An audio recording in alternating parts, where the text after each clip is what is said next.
A história de Adão e Eva cativa a humanidade há milênios. Transmitida através de gerações, essa narrativa sobre nossos primeiros pais no Jardim do Éden fala de algo profundo dentro de nós. Um anseio por compreender nossas origens e nosso lugar no universo.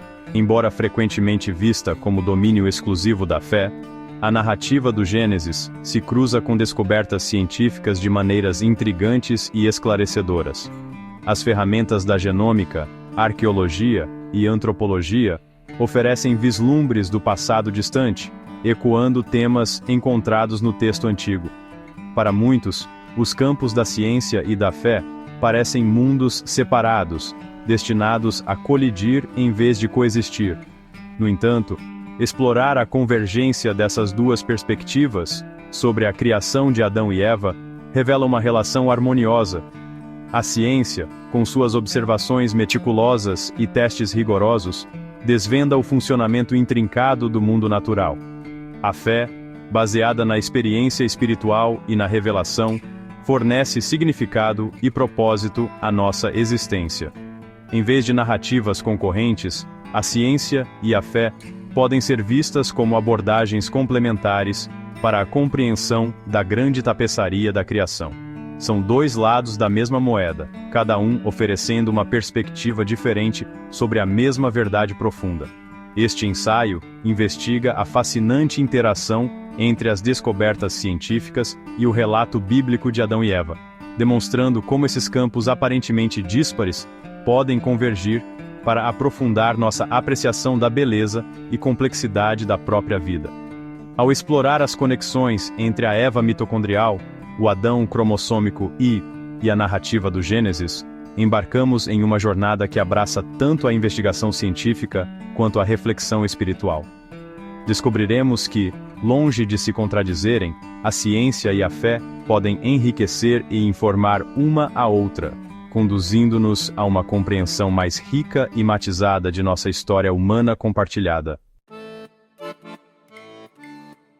O Jardim do Éden, descrito no livro de Gênesis, é retratado como um paraíso, um santuário imaculado onde a humanidade encontrou seu Criador pela primeira vez. Gênesis 2:8 nos diz: "E plantou o Senhor Deus um jardim no Éden, da banda do Oriente, e pôs ali o homem que tinha formado." Este versículo pinta uma imagem vívida da colocação intencional do homem por Deus em um local especificamente escolhido, o Éden. Este jardim, abundante em plantas que dão vida e rios caudalosos, serviu como o berço da humanidade, um lugar de comunhão íntima entre Deus e a humanidade. Foi nesse cenário idílico que Adão e Eva, formados pela mão de Deus, receberam vida e propósito. Gênesis 1:27 afirma: "Criou Deus, pois, o homem à sua imagem, a imagem de Deus o criou. Homem e mulher os criou." Esta passagem enfatiza a posição única dos humanos como seres criados à imagem divina, separados do resto da criação. O Éden, no entanto, era mais do que apenas um local físico, representava um estado de perfeita harmonia. Adão e Eva viviam em unidade um com o outro, com Deus e com toda a criação. O deles era um mundo intocado pelo pecado, onde experimentavam a plenitude do amor e da provisão de Deus. O Jardim do Éden, portanto, representa um poderoso símbolo do estado original de pureza e inocência da humanidade, uma lembrança do paraíso para o qual fomos criados e do relacionamento com Deus que fomos projetados para desfrutar.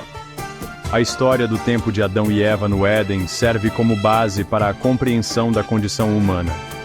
Destaca nossa capacidade tanto para o amor profundo quanto para a traição devastadora, nosso anseio inerente por conexão com o divino e as consequências de nossas escolhas.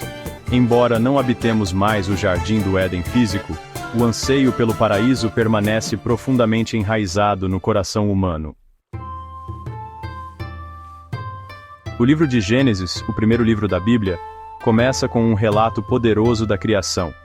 Gênesis 1:1 declara: "No princípio, criou Deus os céus e a terra."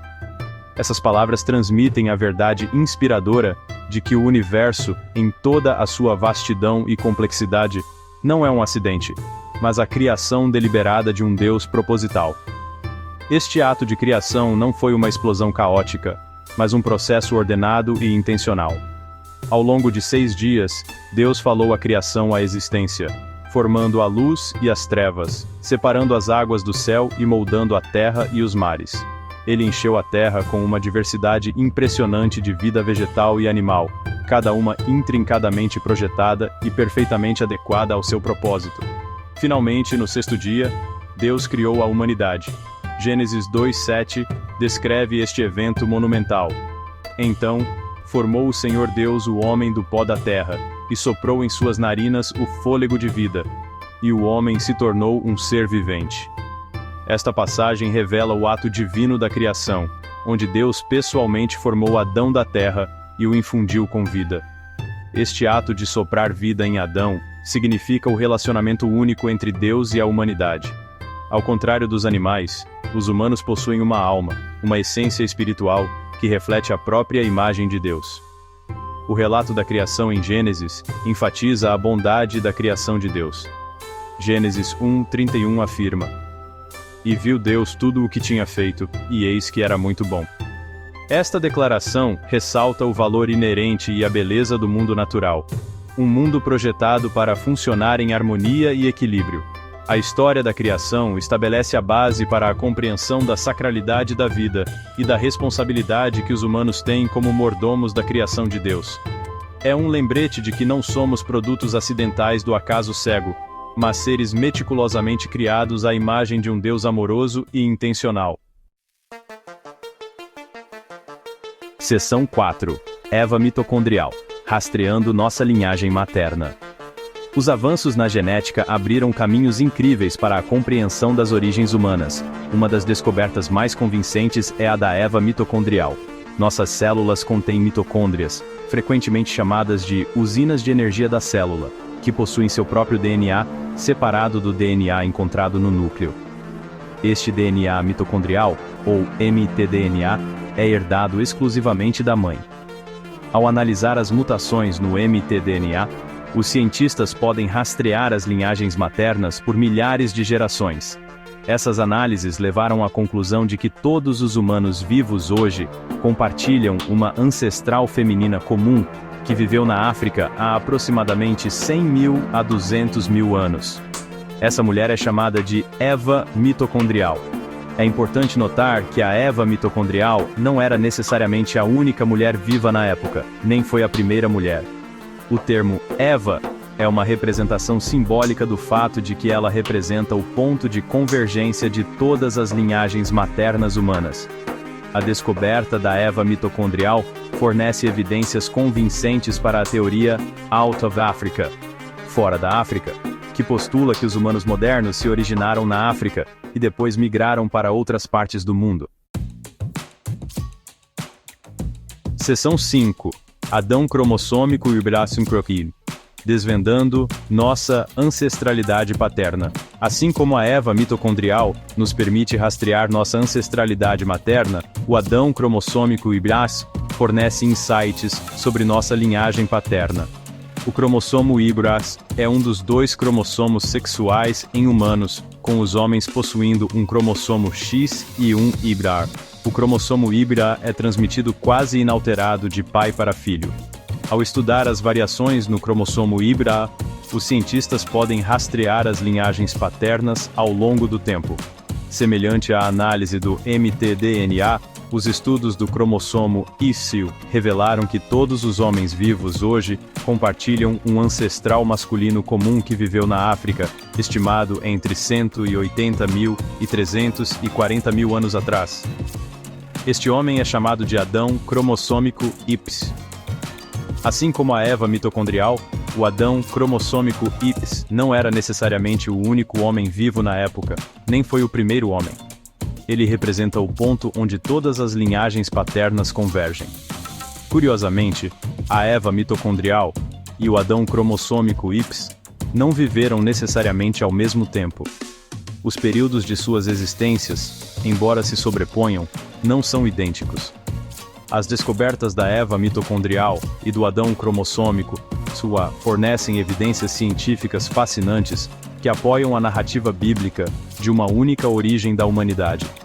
Elas pintam um quadro de uma época em que nossos ancestrais estavam concentrados em um local geográfico específico, ecoando a ideia de uma família humana unificada, originária de uma fonte comum. Seção 6. Éden e Mesopotâmia. Uma ligação geográfica com nossas origens. O livro de Gênesis fornece pistas geográficas sobre a localização do Jardim do Éden. Gênesis 2, versículos 10 a 14, descreve um rio que flui do Éden e se divide em 4 afluentes: o Pison, o Gion, o Tigre e o Eufrates. O Tigre e o Eufrates são rios bem conhecidos que fluem pela região da Mesopotâmia, a terra entre os rios, considerada o berço da civilização. Embora o Pison e o Gion não sejam identificados definitivamente, a menção do Tigre e do Eufrates sugere que o Éden estava localizado na ou perto da antiga Mesopotâmia. Esta região, conhecida por sua terra fértil e fontes abundantes de água, se alinha com a descrição do Éden como um paraíso exuberante e frutífero. A proximidade geográfica do Éden com a Mesopotâmia é intrigante, pois coloca as origens da humanidade em uma região conhecida por suas primeiras civilizações e contribuições significativas para a história humana. A convergência de evidências científicas apontando para a África como o berço da humanidade e a narrativa bíblica, colocando o Éden em uma região intimamente ligada às primeiras civilizações, convida a uma exploração mais aprofundada das conexões entre nosso passado antigo e o desenvolvimento das sociedades humanas.